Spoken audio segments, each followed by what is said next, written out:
사랑하는 성도 여러분, 올 한 해 정말 수고 많으셨습니다. 코로나로 인해서 여러 가지 어려운 상황을 맞이하게 되고 믿음으로 인내해야 하는 시기를 보내고 있습니다. 그런 중에도 하나님께서 우리에게 부어주신 은혜가 있습니다. 이런 은혜들을 생각하면서 하나님께 감사를 올려드리시기를 바랍니다. 교회적으로 무엇보다도 감사한 것은 성도들이 힘을 합쳐 그동안에 부채를 갚고 헌당 예배를 드리게 되었다는 것입니다. 모든 성도들이 기도와 물질로 동참해 주셨기에 교회의 수건을 이룰 수 있게 되었습니다. 모든 것이 다 하나님의 은혜입니다. 코로나 상황에서도 하나님께 예배 드릴 수 있는 것도 감사하고 또 제자훈련과 전도 폭발 훈련을 진행하게 하신 것도 감사한 일입니다. 성도 여러분 개개인으로도 감사한 일들이 있을 것입니다. 우리가 하나님께 감사를 올려드리는 것은 구체적으로 무엇을 의미할까요? 감사는 표현한 것이라고 생각을 합니다. 물론 마음으로 감사하는 것도 중요합니다. 하지만 감사는 표현해야 합니다. 우리가 하나님의 은혜에 감사하다면 감사를 표현해야 합니다. 우리는 구체적으로 어떻게 감사를 표현해야 하는지 함께 이 시간에 나누기를 원합니다. 첫째로 감사는 구원의 은혜를 고백하는 것입니다. 무엇보다 가장 큰 하나님의 은혜는 하나님께서 우리를 구원하여 주셨다는 것입니다. 예수님께서 우리를 위해서 십자가를 지시고 돌아가셨다가 3일 만에 부활하셨습니다. 만약 이런 예수님의 십자가가 없었다면 아무도 구원받을 수 없었습니다. 예수님께서 십자가를 통해 구원의 길을 활짝 열어 놓으셨습니다. 이처럼 예수님께서 구원의 길을 활짝 열어놓으셨는데도 많은 사람들은 이 진리를 알지 못하거나 거부하기 때문에 구원의 길에 들어서지 못하고 있습니다. 죄악에 빠진 인간은 영적으로 무지해서 하나님을 알지 못하고 찾지도 않습니다. 우리도 마찬가지입니다. 그럼에도 우리가 예수님을 믿게 된 것은 전적으로 하나님의 은혜입니다. 아무것도 알지 못하고 영적으로 무지한 우리를 하나님께서 친히 찾아오셨습니다. 그리고 우리로 하여금 예수님을 믿게 하셨습니다. 그전에는 우리가 하나님도 모르고 예수님도 몰랐습니다. 하나님의 이름을 들어보았지만 무시하고 나와는 상관없는 분으로 생각을 했습니다. 때로는 적대시하기도 했습니다. 하지만 이처럼 불경한 우리를 하나님께서 긍휼히 여겨주시고 구원의 은혜를 베풀어 주셨습니다. 오늘 본문의 사도 바울은 자신이 구원받은 것을 고백합니다. 자신이 구원받기 전에는 비방자요, 박해자요, 폭행자였다고 고백합니다. 예수 믿는 성도들을 이단이라고 비방하고 예수님을 믿는 자들을 박해하고 폭행하였습니다. 바울은 예수님을 믿는 성도들을 원수로 여겼습니다. 예수님을 원수로 여긴 것입니다. 바울 입장에서는 하나님을 향한 열심이 특심이었다고 생각하였지만 영적으로 무지해서 하나님께서 보내신 독생자 예수님을 몰라보고 오히려 적대시하였습니다. 자기 딴에는 하나님을 위한다고 열심을 했지만 정작 하나님을 대적한 것입니다.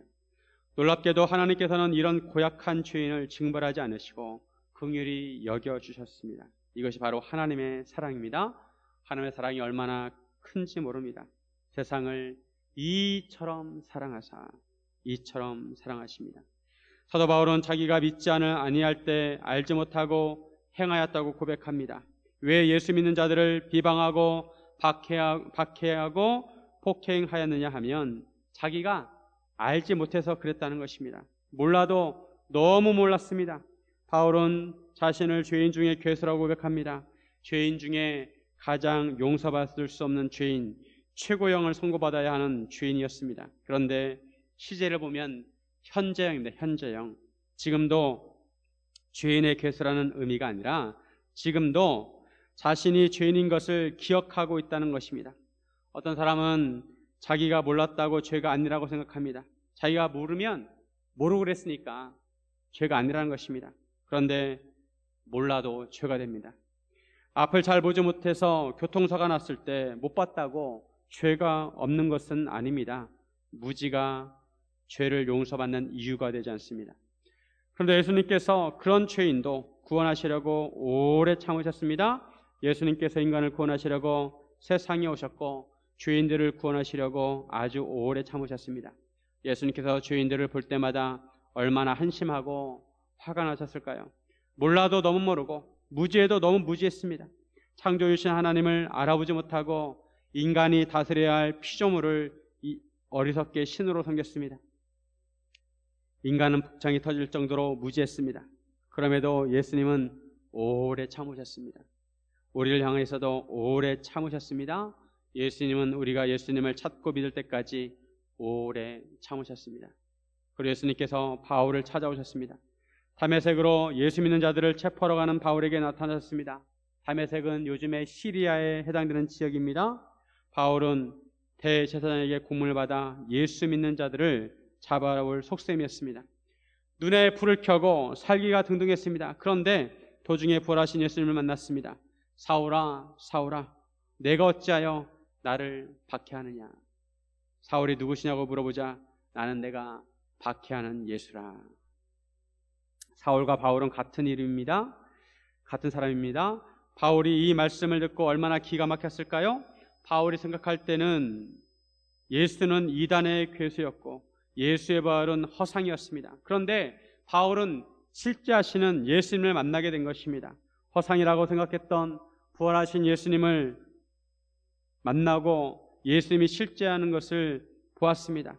그 순간 자신이 진리라고 생각했던 것은 비진리가 되었고 허상이라고 생각했던 것이 진실이 되었습니다. 그 순간 모든 것이 뒤바뀌게 되었습니다. 하늘이 땅이 되고 땅이 하늘이 되었습니다. 바울은 이제 부활하신 예수님을 부인할 수 없었습니다. 자신이 보고 들었습니다. 알고 보니 자신이 죄인의 괴수였습니다. 그전에는 의인 중에 의인이라고 생각했었는데 알고 보니 자신은 괴인 중에 괴수였습니다. 바울은 영적으로 무지해서 열심히 예수님을 믿는 성도들을 잡으러 다니는 일이 부끄럽습니다.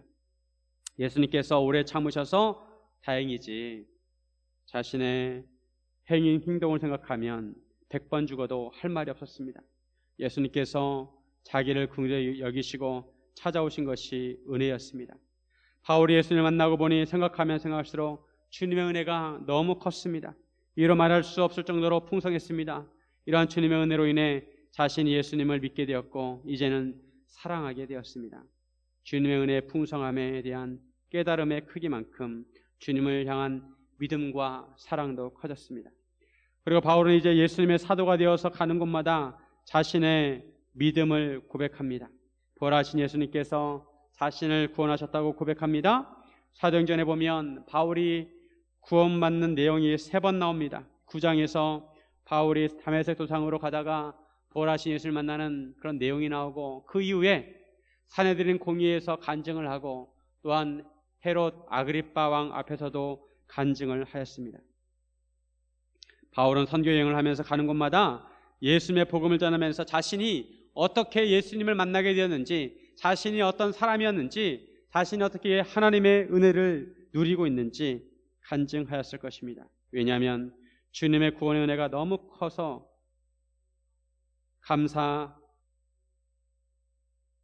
감사하다고 말하지 않고는 견딜 수가 없었기 때문입니다. 성경에 보면 이처럼 예수님을 만난 사람이 구원의 은혜를 고백하는 것을 볼 수 있습니다. 사마리아의 우물가 여인도 자기의 삶 때문에, 자기의 처지 때문에 사람들을 피해 다녔습니다. 다른 사람이 낮잠을 자는 한낮에 우물물을 뚫어갔습니다. 그랬던 그가 예수를 만나고 나서 어떻게 합니까? 물동이를 우물가에 놔두고 자기 발로 동네에 뛰어들어가 사람들에게 자기가 메시아를 만났다, 자기가 그 메시아를 만났다고 사람들을 붙들고 얘기했습니다. 감사는 이처럼 구원의 은혜를 고백하는 것입니다. 로마서 10장 10절 말씀, 사람이 마음으로 믿어 의에 이르고 입으로 시인하여 구원에 이르느니라. 입으로 시인해야 합니다. 예수님께서 나의 구주라고 시인해야 합니다. 그리고 구원의 은혜를 입으로 고백해야 합니다. 주님 감사합니다. 죄인인 저를 구원해 주셔서 감사합니다. 바울이 쓴 성경을 보면 하나같이 하나님의 은혜를 고백하고 있습니다. 감사를 표현하고 있습니다. 우리도 우리를 구원하신 하나님의 은혜에 항상 감사하고 고백해야 합니다. 고백은 내 마음을 분명히 나타내는 것입니다. 사랑하는 성도 여러분, 구원의 은혜에 감사하고 고백하시기를 주님의 이름으로 축원드립니다. 둘째로 감사는 직분을 감당하는 것입니다. 하나님의 은혜의 감사의 표현 중에 하나는 하나님께서 주신 직분을 소중히 여기고 감당하는 것입니다. 직분이란 마땅히 해야 할 본분, 이런 뜻을 가지고 있습니다. 성도도 직분입니다. 우리가 예수를 믿음으로 성도가 되었으면 성도로서 마땅히 감당해야 할 본분을 감당해야 한다는 것입니다. 교회의 직분을 받았으면 그 직분을 충성스럽게 감당해야 합니다. 목사, 장로, 권사, 집사, 성도, 이러한 직분을 받았으면 이 직분을 충성스럽게 감당하는 것이 하나님에 대한 감사를 표현하는 것입니다. 사도 바울은 예수님으로부터 이방인의 사도로 택함을 받았습니다. 12절에 보시면 나를 능하게 하신 그리스도 예수 우리 주께 내가 감사함은 나를 충성되이 여겨 내게 직분을 맡기심이니. 사도 바울이 왜 예수님께 감사하다고 하냐면 자기를 충성되이 여겨 직분을 맡기셨기 때문입니다. 충성되이 여긴다는 것은 그 원어대로 해석을 하면 가치 있게 여긴다는 것입니다. 그냥 멸망할 인생을 주님께서 가치 있는 보석 있는 인생으로 만드셨습니다. 예수님께서는 다메섹 도상에서 바울을 만나셨을 때부터 바울에게 이방인에게 복음을 전하는 사도의 직분을 주셨습니다. 사도행전 9장 15절에 주께서 이르시되 가라, 이 사람은 내 이름을 이방인과 임금들과 이스라엘 자손들에게 전하기 위하여 택한 나의 그릇이라. 바울은 이방인의 사도가 되어 남은 평생을 복음을 전하는 데 바치게 됩니다. 바울은 아주 충성스럽게 복음을 전하였습니다. 1차, 3차, 2차, 3차 선교여행을 하고 마지막 로마 황제에게 상소를 하므로 죄수의 신분으로 로마까지 가게 되었습니다. 여기까지는 사도행전에 기록이 된 말씀입니다. 성경에 기록되지 않은 전승에 따르면 사도 바울은 그 이후에 로마 감옥에서 풀려나서 당시의 땅끝이라고 생각되는 스페인까지 가서 복음을 전하고 그 이후에 잡혀서 네로 황제 때 순교를 하였습니다. 사도 바울은 얼마나 열심히 사도의 직분을 감당하였는지 모릅니다. 사도 바울의 이동 경로를 보면 요즘도 쉽지 않은 경로입니다. 이동 거리가 대단합니다. 열정이 없었으면 그렇게 이동할 수 없었을 것입니다. 당시에 교통이 불편하였지만 바울은 두 발로 세계를 누비며 다녔습니다. 바울은 가는 곳마다 복음의 씨앗을 뿌렸고 교회를 세웠습니다. 그리고 바울은 신약성경의 상당 부분을 기록하였습니다. 바울은 예수 믿는 자들을 열심히 박해한 만큼이나 열심히 복음을 전했습니다. 예수님의 복음을 전했습니다. 바울은 왜 이렇게 열심히 복음을 전했을까요? 바울은 왜 자기에게 주어진 사도의 직분을 충성스럽게 감당하였을까요? 바울은 예수님께서 자신을 사도로 부르신 이유를 분명히 알고 있었습니다. 그것은 나 같은 죄인인 괴수도 구원을 받았으니까 누구든지 예수를 믿으면 구원을 받을 수 있다는 표본이 되었기 때문입니다. 아무리 흉악한 범죄자라 하더라도 예수를 믿으면 구원받을 수 있다는 소망을 주기 위해서 열심히 복음을 전했습니다. 16절에 보시면 그러나 내가 긍휼을 입은 까닭은 예수 그리스도께서 내게 먼저 일체 오래 참으심을 보이사 후에 주를 믿어 영생 얻은 자들에게 본이 되게 하려 하심이니라. 인생의 소망이 무엇입니까? 영생입니다. 세상 사람들은 죽으면 끝난다고 생각합니다. 그러나 인생은 죽음으로 끝나지 않습니다. 그 이후에 무서운 심판이 있습니다. 예수를 믿으면 하나님의 심판을 면하게 되고 영생을 얻습니다. 영생을 소유한 사람은 소망이 있습니다. 예수를 믿는 사람은 이미 영생을 소유했습니다. 요한복음 6장 47절 진실로 진실로 너희에게 이르노니 믿는 자는 영생을 가졌나니. 믿는 자는 영생을 가졌나니. 믿는 사람님이 영생을 가졌다는 것입니다. 사도 바울은 자기 같은 사람도 예수를 믿으면 영생을 얻을 수 있다는 소망을 사람들에게 전하였습니다. 이것이 자기의 소명이라고 생각했습니다. 예수님께서 왜 자기 같은 죄인을 이방인의 사도로 세우셨는가? 사람들에게 본을 보여주시기 위함이라고 생각했습니다. 나 같은 사람도 예수님 믿고 영생 얻었습니까? 당신도 예수 믿으면 영생을 얻을 수 있습니다. 라고 친히 보여주기 위함이었습니다. 이 원리가 우리에게도 적용이 됩니다. 하나님께서 왜 우리 같은 죄인을 부르셔서 직분을 주셨습니까? 우리 같은 죄인도 구원받을 수 있다는 것을 보여주시기 위해서입니다. 우리가 세상 사람들에게 본이 되도록 하신 것입니다. 저희 집안은 유교 집안입니다. 증조 할머니는 절까지 세웠습니다. 제 주변에는 교회 다니는 사람들이 거의 없었습니다. 단지 유할머니가 가끔 우리 집에 오시면 새벽에 일어나셔서 유할머니가 기도하는 소리를 제가 들은 적이 있습니다. 그 외에 교회와 연관된 것이 없었습니다. 우리 집 옆집에는 제 친구가 있었는데 그 어머니는 점쟁이였습니다. 제 친구 집에 놀러 가면 한쪽 방에 이상한 그림들이 잔뜩 있고 그리고 촛불을 켜놓습니다. 정월 대보름이 되면 저는 어머니와 함께 그 아주머니를 따라서 산속에 들어가 바위에 호랑이 발자국이 찍혀있는 곳에 가서 불공을 드렸습니다. 그랬던 제가 목사가 되었습니다. 고등학교 2학년 때 처음으로 교회를 나갔고 하나님께서 저를 부르셔서 사역자로 삼으셨습니다. 이런 하나님의 소명에는 저 같은 사람도 목사가 될 수 있다는 것을 보여주시기 위함이라고 생각합니다. 저에게 목사의 직분을 주신 것은 하나님의 은혜에 감사하며 세상 사람들에게 본이 되라는 것입니다.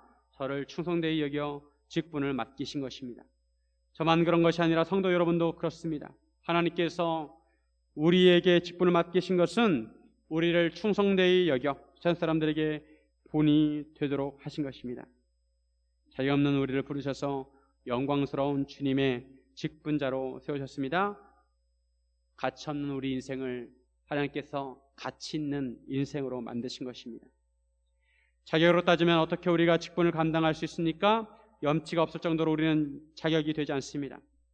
그럼에도 하나님께서 우리에게 직분을 주셨습니다. 그리고 우리를 능하게 하십니다. 우리가 직분을 감당할 수 있도록 능력과 은사를 주십니다. 사도 바울도 예수님께서 자기를 능하게 하셨다고 고백합니다.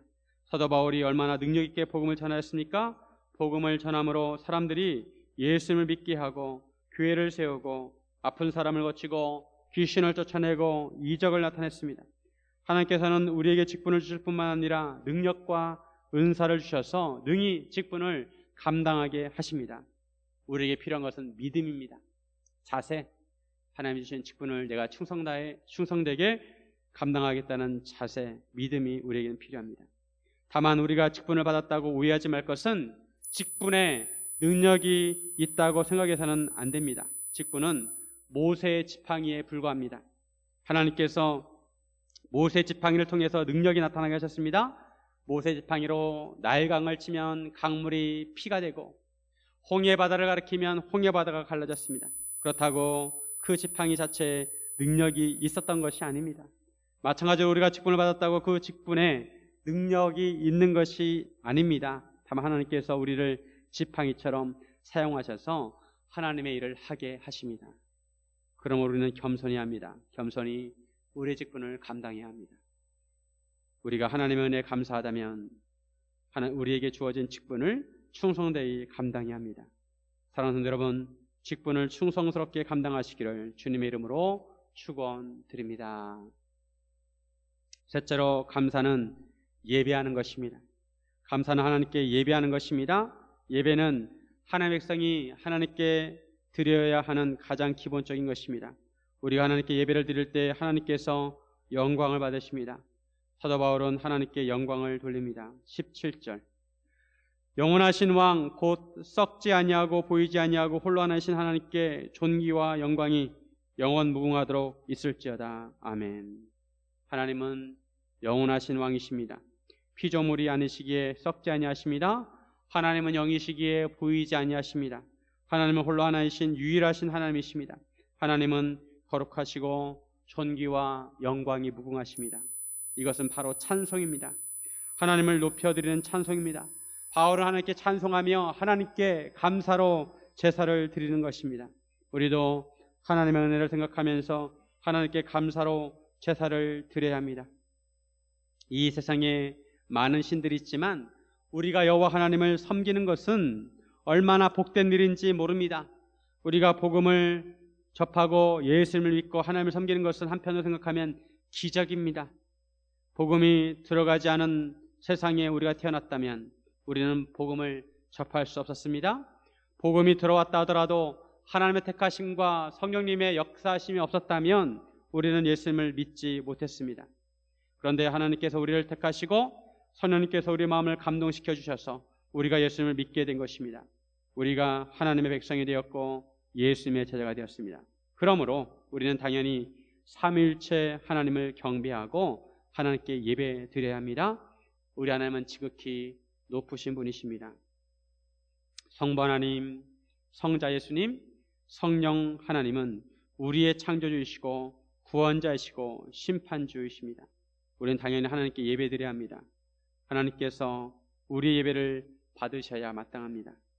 하나님께서 이스라엘 백성을 선택하시고 그들에게 하나님께 예배하는 법을 가르쳐 주셨습니다. 하나님께 제사 드리는 법을 가르쳐 주셨습니다. 그 중에 하나가 번제입니다. 구약에 보면 하나님께서는 매일 번제를 드리도록 하셨습니다. 하루에 양 2마리, 1마리는 아침에 드리고 1마리는 저녁에 드리도록 했습니다. 이 번제를 드릴 때 1년 된 어린 양을 번제로 드리는데, 이 어린 양과 함께 전제와 소제를 같이 드리도록 하셨습니다. 전제는 포도주를 부어드리는 것을 말하고 소제는 밀가루를 드리는 것을 말합니다.